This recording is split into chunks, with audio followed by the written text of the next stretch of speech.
میں دور تک اس گرد و غبار کو دیکھتی رہی اور اس کے بعد پھر جو ہے میں روتی ہوئی اپنے گھر میں صبر کر کے بیٹھ گئی.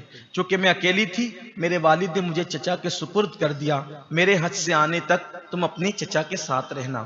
پھر یہی ہوا، اطلاعات آتی رہی، قافلہ آ رہا ہے، قافلہ آ رہا ہے، 8 دن میں قافلہ آئے گا، 6 دن میں قافلہ آئے گا.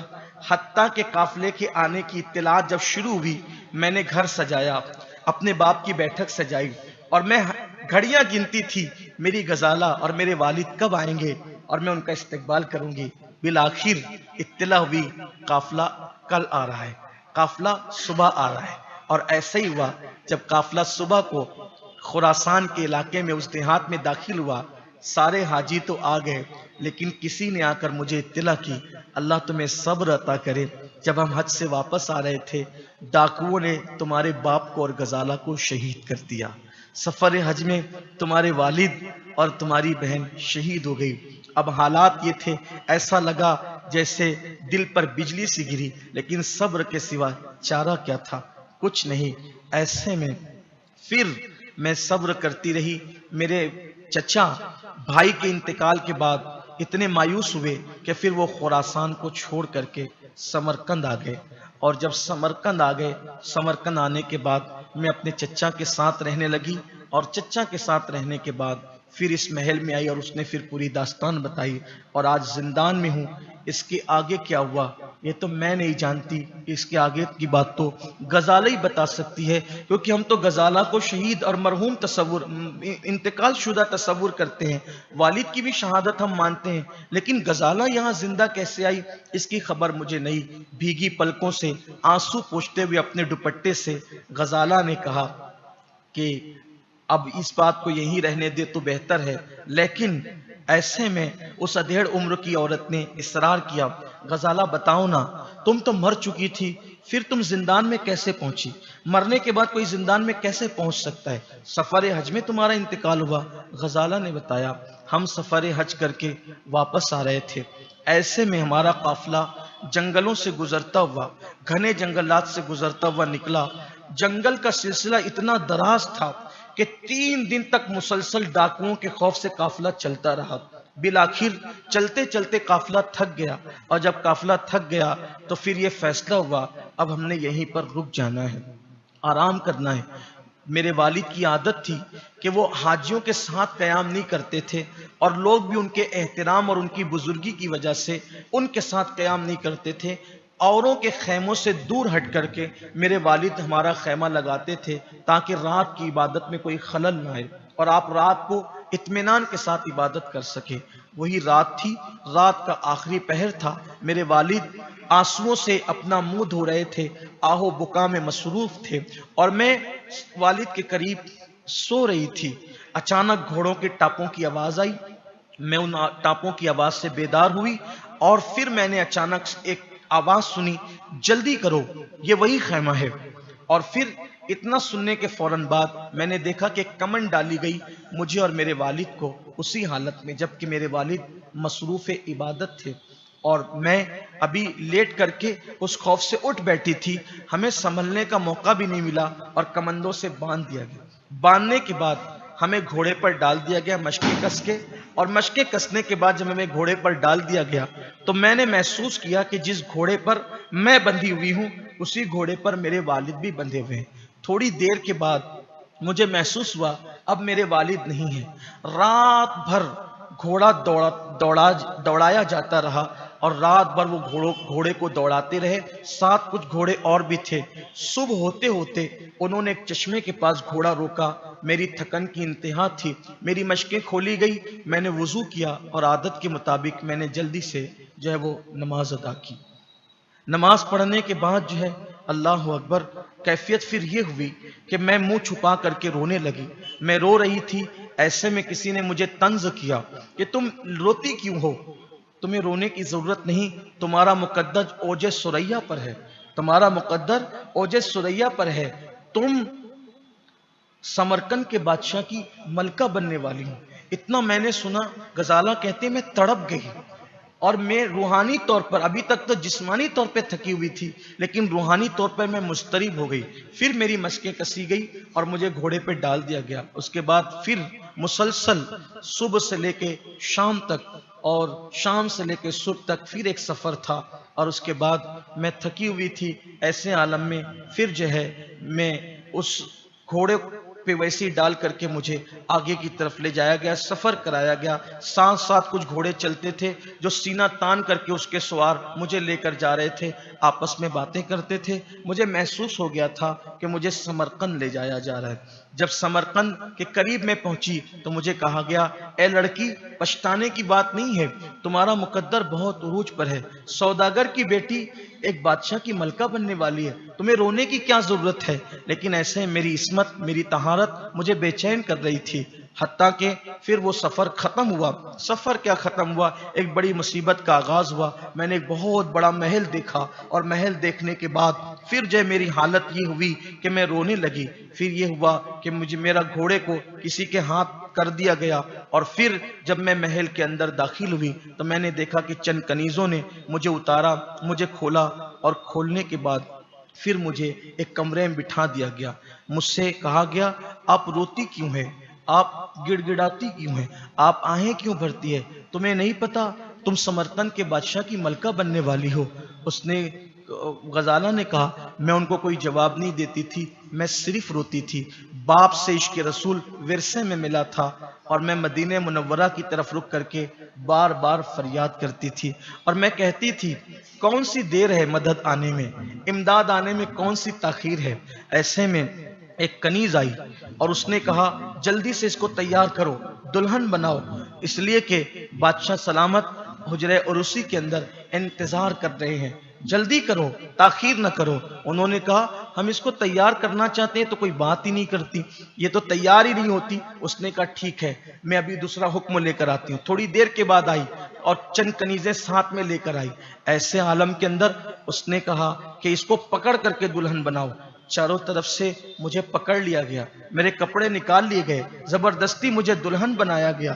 اور اس کے بعد میں دل ہی دل میں کہہ رہی تھی, آخر میرے ناموس کا سودا ہو رہا ہے اور مدینے سے کوئی مدد نہیں آتی, اللہ کی طرف سے کوئی امداد نہیں اترتی. میں خاموش فریادی تھی اور میرے آنسو ٹپ ٹپ بہتے تھے. بالآخر جب مجھے دلہن بنا دیا گیا, ایسے عالم کے اندر میں چیخ پڑی اور چیخنے کے بعد میری حالت یہ ہوئی کہ میں سوچ رہی تھی کہ کہیں ایسا تو نہیں کہ جو غیبی امداد کی داستان ایک منزل آتی انسان کی زندگی میں, اللہ نہ کرے کسی کی زندگی میں آئے. غزالہ کہتی ہے, جب انہوں نے مجھے دلہن بنا لیا اور وہ اٹھانے کی تیاری کر رہے تھے مجھے وہاں لے جانے کے لیے, تو میرا یقین متزلزل ہونے لگا, میرا یقین شک میں تبدیل ہونے لگا اور میرے ذہن کے اندر یہ شکوک و شبہات شیطانی وسوسے کی شکل میں آنے لگے کہ میرے باپ نے مجھے جو غیبی امداد کی داستانیں جو سنائی تھی, کیا وہ صرف من گھڑت قصے تھے, وہ من گھڑت کہانیاں تھی معاذ اللہ, کیا وہ جھوٹی باتیں تھی جو میرے والد نے مجھے سنائی تھی. یہ کہتے ہوئے میں رو رہی تھی اور میں بار بار آسمان کی طرف دیکھتی تھی اور کہتی تھی کہ اس وقت میری مدد مدینے سے کیوں نہیں آتی, احکم الحاکمین کے محبوب کی طرف سے میری امداد کیوں نہیں ہوتی, کیوں نہیں آسمان سے مدد نازل ہوتی ہے, کیا غیبی امداد کی داستان ایسے فرضی ہوا کرتی ہے. میں یہی سوچ رہی تھی. ایسے میں میری چیخ نکلی اور میں بے ہوش ہوئی. مجھے ہوش آیا تو مجھے پتا چلا رہا سہاں سنگھار بھی میرا پورا کر دیا گیا تھا اور اب مجھے اٹھا کر کے بادشاہ کے سامنے لے جانے کی تیاری پوری ہو گئی تھی. ایسے میں بے ساختہ میری زبان سے چیخ نکلی, یا رسول اللہ, فاطمہ کا واسطہ میری عزت بچا لیجئے. بس جیسی میری زبان سے یہ چیخ نکلنا تھی, یا رسول اللہ, فاطمہ کا واسطہ میری آبرو بچا لیجئے, ایسے میں کہ مجھے نہیں پتا چلا کہ کیا ہوا اور محل کے اندر ایک ہنگامہ بپا ہوا. ہنگامہ کیا بپا ہوا, وہ کنیزوں نے مجھے چھوڑ دیا. میں جان نہ سکی کہ کیا ہوا. البتہ کسی نے آ کر کے اتنا کہا کہ بادشاہ سلامت دلہن کا انتظار کر رہے تھے, ایک کالے رنگ کے بچھو نے بادشاہ کو ڈس لیا ہے اور بادشاہ